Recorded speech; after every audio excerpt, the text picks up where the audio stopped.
US, Israel और Iran के बीच जारी जंग का आज 8वां दिन है। इजरायल का ईरान पर हमला लगातार जारी है। शुक्रवार को इजरायल ने वेस्ट ईरान के 400 से ज्यादा ठिकानों पर हमला किया।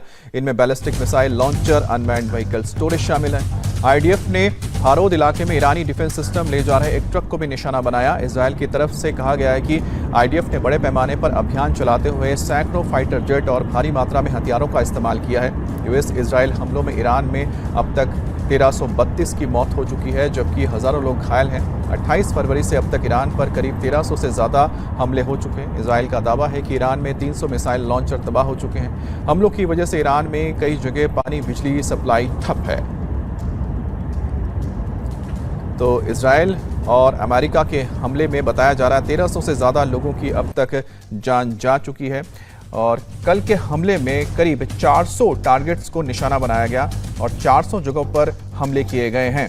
तो इजरायल की ओर से ईरान के ऊपर कल 400 ठिकानों को तबाह कर दिया गया या 400 हमले किए गए हैं, जिसमें मोबाइल मिसाइल लॉन्चर शामिल थे। इसके अलावा अनमैन्ड एयर व्हीकल्स को ले जाने वाले गाड़ियों को भी निशाना बनाया गया और साथ ही सबसे महत्वपूर्ण खामनेई के उस बंकर को भी तबाह कर दिया गया, जिसमें खामनेई समेत ईरान की उच्च सत्ता के तमाम वो बड़े नेता या फिर मिलिट्री कमांडर्स पनाह लेते थे हमले के दौरान, और उस बंकर को भी तबाह कर दिया गया ताकि आगे सत्ता से जुड़ा कोई भी नेता या फिर कमांडर इस तरह की पनाहगाह तक पहुंच ना पाए।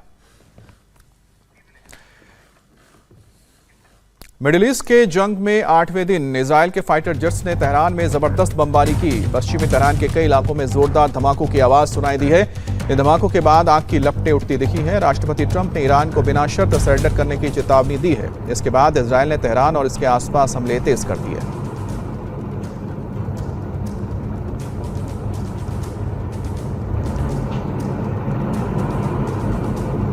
तो ये तस्वीर देख रहे हैं आपके कि किस तरह से तेहरान के आसपास मौजूद पहाड़ियों के पास धमाके हो रहे हैं और पहाड़ियों के करीब और तलहटी में धमाकों का मतलब साफ है कि वहां मौजूद उन बंकर्स को तबाह किया जा रहा है जिसमें हथियारों को छुपा कर रखा जाता है, उन्हें सुरक्षित रखने की कोशिश की जाती है। तो इस तरह के बहुत सारे ईरान के पहाड़ी इलाकों में तहखाने बने हुए हैं अब, जिन्हें एक एक करके अमेरिका और इजरायल की सेना तबाह कर रही है।